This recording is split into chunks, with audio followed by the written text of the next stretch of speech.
नमस्कार मित्रों, आज हम लोगों का चल रहा है जो राजीव क्वेश्चन बैंक कक्षा 12 2024 की परीक्षा में पूछे गए प्रश्नों के हल। तो टॉपिक हम लोग कल तक जो पढ़े थे वह था अति लघुत्तरी। आज 2024 के जो भी महत्वपूर्ण प्रश्न आए हुए हैं अति लघुत्तरी लघुत्तरी में, उन सारे प्रश्नों का हम लोग यहाँ पर सॉल्यूशन करने चल रहे हैं। तो चलिए हम लोग अपने सॉल्यूशन की तरफ बढ़ते हैं। आज का हमारा पहला प्रश्न है, राज्य पुनर्गठन कानून कब लागू किया गया था? तो यहां देखें, राज्य पुनर्गठन कानून कब लागू किया गया था। तो राज्य पुनर्गठन कानून जो लागू हुआ वह कब? 1956 में। प्रश्न क्या है कि राज्य पुनर्गठन कानून कब लागू हुआ? तो राज्य पुनर्गठन कानून जो लागू हुआ वह 1956 के तहत यह कानून लागू किया गया था। यहां देखिए दिखाई जा रहा है कि प्रश्न के अंतर्गत इस समय भारत में कितने संघीय राज्य हैं? इस समय भारत में कितने संघीय राज्य हैं? तो भारत में इस समय जो संघीय राज्य हैं वह कितने हैं? 28 संघीय राज्य हैं। भारत में 28 जो हैं वह संघीय राज्य हैं। अगला प्रश्न देखा जाए। अगला प्रश्न हमारा क्या है कि रजवाड़ों के शासकों ने भारतीय संघ में विलय के लिए जिस सहमत पत्र पर हस्ताक्षर किए उसे क्या कहा जाता है? क्या कह रहा है कि रजवाड़ों के शासकों ने भारतीय संघ में विलय के लिए जिस सहमत पत्र पर हस्ताक्षर किए उसे क्या कहा जाता है? उसे सहमत पत्र कहा जाता है कि इंस्ट्रूमेंट ऑफ एक्सेशन कहा जाता है, समझौता का ज्ञापन कहा जाता है कि उपर्युक्त में से कोई नहीं। तो शासकों ने भारतीय संघ में विलय, जो भारत के रजवाड़े थे उनका जो विलय हो रहा है, उस विलय पर जो हस्ताक्षर किए गए उसे क्या कहा जाए? जो हस्ताक्षर किए गए उसे क्या कहा जाता है? उसे कहा जाता है इंस्ट्रूमेंट ऑफ एक्सेशन। उसे क्या कहा जाता है? इंस्ट्रूमेंट ऑफ एक्सेशन कहा जाता है। अगला है, निजाम का संबंध भारत के किस रियासत से माना जाता है? निजाम का संबंध भारत के किस रियासत से माना जाता है? तो निजाम का जो संबंध है भारत के किस रियासत से माना जाता है? तो वह है हैदराबाद। किससे माना जाता है? हैदराबाद। तो पहला क्वेश्चन क्या था? राज्य पुनर्गठन कानून कब लागू हुआ? तो राज्य पुनर्गठन आपको क्लियर हो गया कब? 1956 में। तो इस समय कितने संघीय राज्य हैं? तो संघीय राज्य कितने हैं? 28। रजवाड़ों के शासकों ने भारतीय संघ में विलय के लिए जिस सहमत पर हस्ताक्षर किए, रजवाड़ छोटे छोटे रजवाड़े थे, रजवाड़ों के द्वारा भारत के संघ में विलय के लिए उन्होंने जिस पर हस्ताक्षर किया उसे कहा गया इंस्ट्रूमेंट ऑफ एक्सेशन। अगला है कि निजाम का संबंध भारत की किस रियासत से माना जाता है? तो निजाम का संबंध भारत की किससे माना जाता है? हैदराबाद से।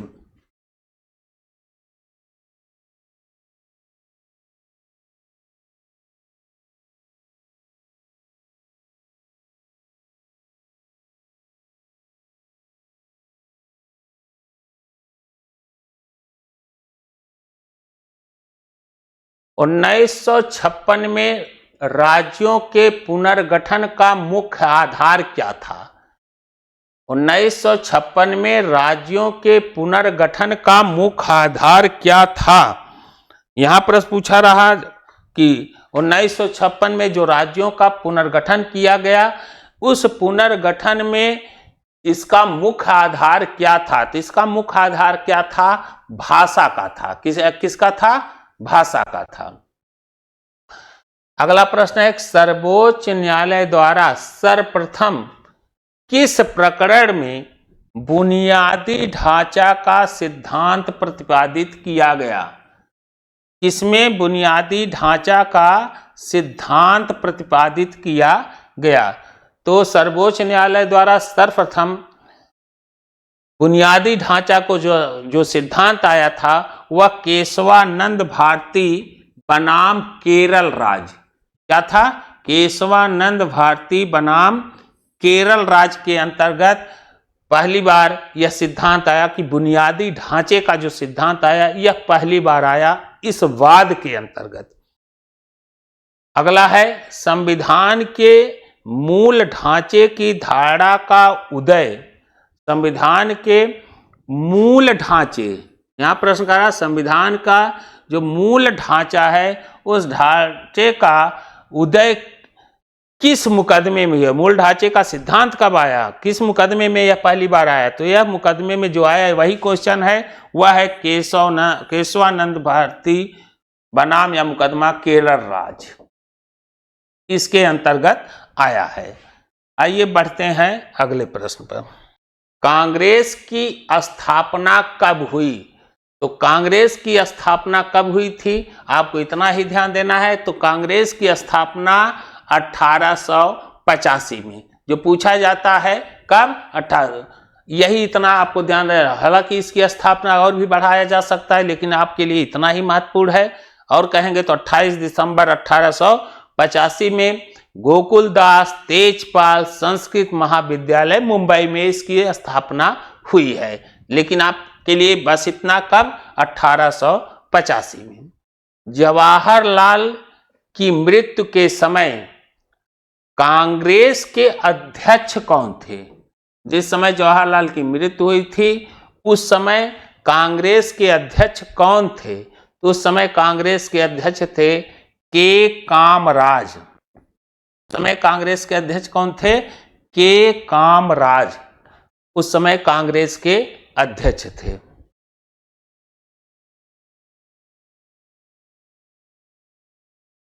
योजना आयोग के स्थान पर नीति आयोग का गठन किया गया।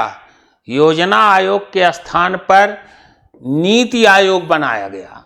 और यह नीति आयोग कब बना? तो यह नीति आयोग जो बना वह जनवरी 2015 में। यह नीति आयोग कब बनाया गया? जनवरी 2015 में यह नीति आयोग का गठन किया गया। अगला प्रश्न है कि हरित क्रांति की सफलता का सर्वाधिक सकारात्मक प्रभाव किस फसल पर पड़ा है? हरित क्रांति की सफलता का सर्वाधिक सकारात्मक प्रभाव किस पर पड़ा? चावल पर नहीं। सर्वाधिक अगर पूछा जाए तो सर्वाधिक प्रभाव किस पर पड़ा? गेहूं पर पड़ा। हरित क्रांति की सफलता का सर्वाधिक प्रभाव किस पर पड़ा? गेहूं पर पड़ा। दूसरा, अगला प्रश्न,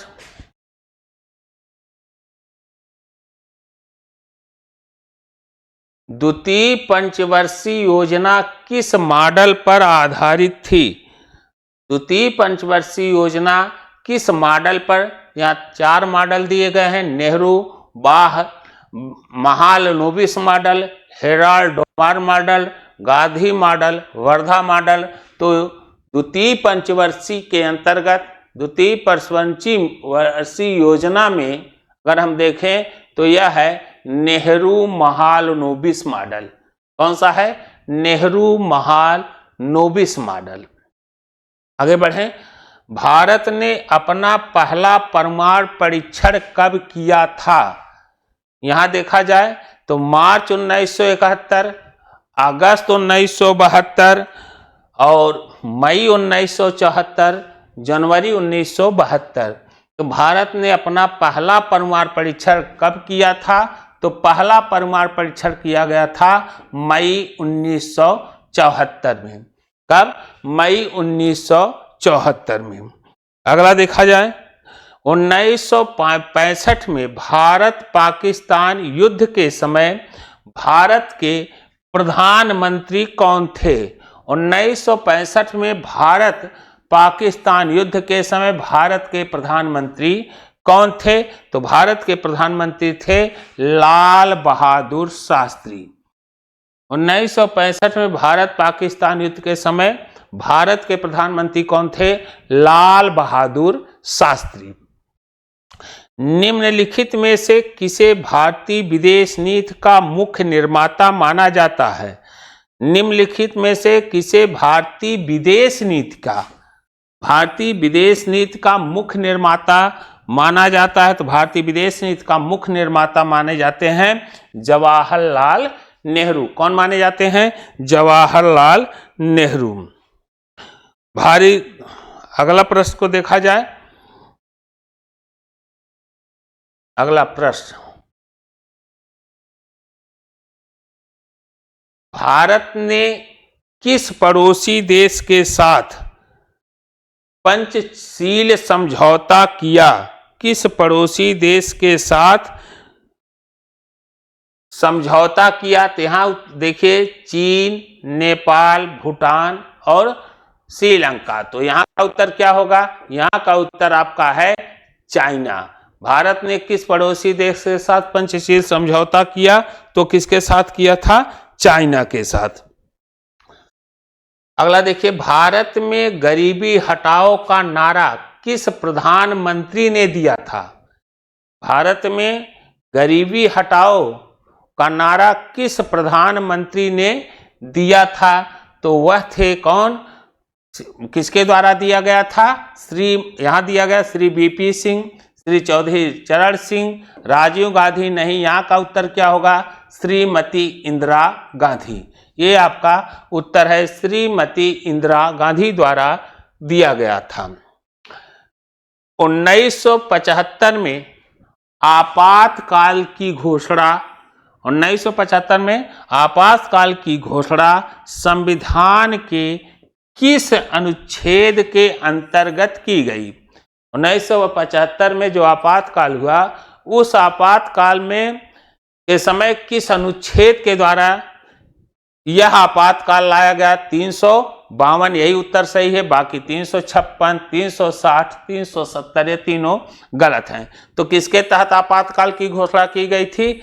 352 के तहत आपातकाल की घोषणा की गई थी। निम्नलिखित में से कौन नक्सलवादी आंदोलन का नेता था? यहां प्रश्न देखें, निम्नलिखित में से कौन नक्सलवादी आंदोलन का नेता था? तो नक्सलवादी आंदोलन के नेता थे चारू मजूमदार। निम्नलिखित में से कौन नक्सलवादी आंदोलन के नेता थे? तो नक्सलवादी आंदोलन के नेता थे चारू मजूमदार।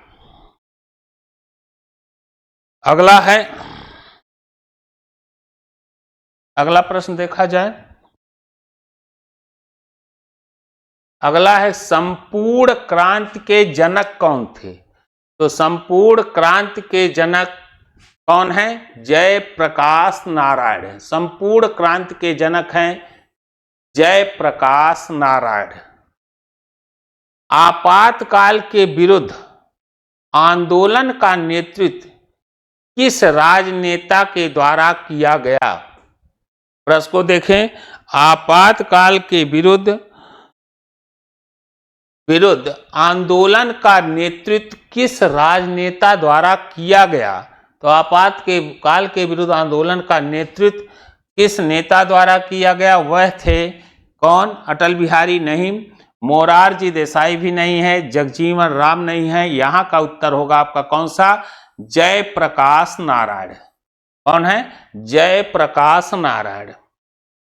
अगला प्रश्न है, अगला है कि शाह आयोग का गठन कब हुआ? शाह आयोग का गठन कब हुआ था? तो शाह आयोग का गठन 1977 में। शाह आयोग का गठन कब हुआ? 1977 में।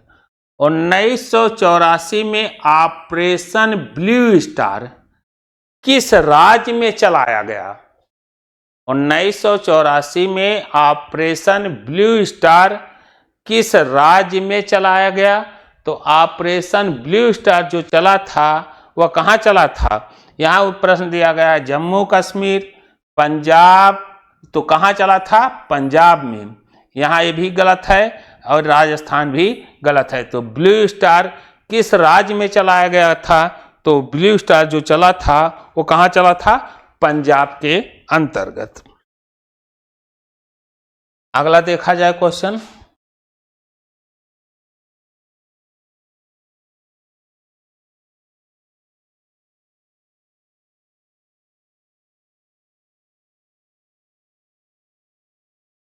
मंडल आयोग का गठन क्यों किया गया? मंडल आयोग जो गठित किया गया था, इसके गठन के पीछे क्या कारण है? यह प्रश्न पूछा जा रहा कि मंडल आयोग का गठन क्यों किया गया, तो इसके पीछे क्या कारण है? सामाजिक एवं शैक्षणिक पिछड़ेपन की व्यापकता को पता लगाने के लिए, कि पिछड़ेपन को दूर करने के उपाय सुझाने के लिए। अब यहाँ क्या दे रहा है? ए और बी दोनों उपयुक्त में। तो आयोग सामाजिक और शैक्षणिक पिछड़ेपन की व्यापकता का पिछड़ेपन को दूर करने के लिए, तो यहाँ आपका उत्तर क्या हो जाएगा? ए और बी। कौन सा हो जाएगा? ए और बी। यहाँ आपका उत्तर ए सही है कि मंडल आयोग का गठन किया गया। अगला प्रश्न भी आपका जो है वह किससे है? यह भी आपका मंडल आयोग से ही संदर्भित है। तो मंडल आयोग का संबंध किससे है? महिला आरक्षण से, धार्मिक आरक्षण से, अनुसूचित जात अनुसूचित जनजाति के आरक्षण से, अन्य पिछड़ा वर्ग आरक्षण से। तो मंडल आयोग का संबंध किससे है? महिला आरक्षण से नहीं, मंडल आयोग का संबंध महिला आरक्षण से नहीं है, न धार्मिक आरक्षण से है। तो यह है किससे? अनुसूचित जात और जनजाति, ये भी नहीं है। यह किससे संबंधित है? अन्य पिछड़ा वर्ग आरक्षण से। महिला मंडल आयोग का संबंध किससे है? अन्य पिछड़ा वर्ग आयोग से। संविधान की धारा 370, संविधान की धारा 370 कब समाप्त की गई? संविधान की धारा 370 कब समाप्त की गई? यहां पर देखिएगा 300, संविधान की धारा 370 कब समाप्त की गई? तो यहां का उत्तर आपका क्या है? धारा 370 कब समाप्त की गई? यह क्वेश्चन थोड़ा सा ध्यान दीजिएगा। अनुच्छेद 307 के अंतर्गत होगा, 2019 के अंतर्गत होना चाहिए था। कितना? 2019 के अंतर्गत यह आपका प्रश्न होना चाहिए था। आगे प्रश्न बढ़ते हैं।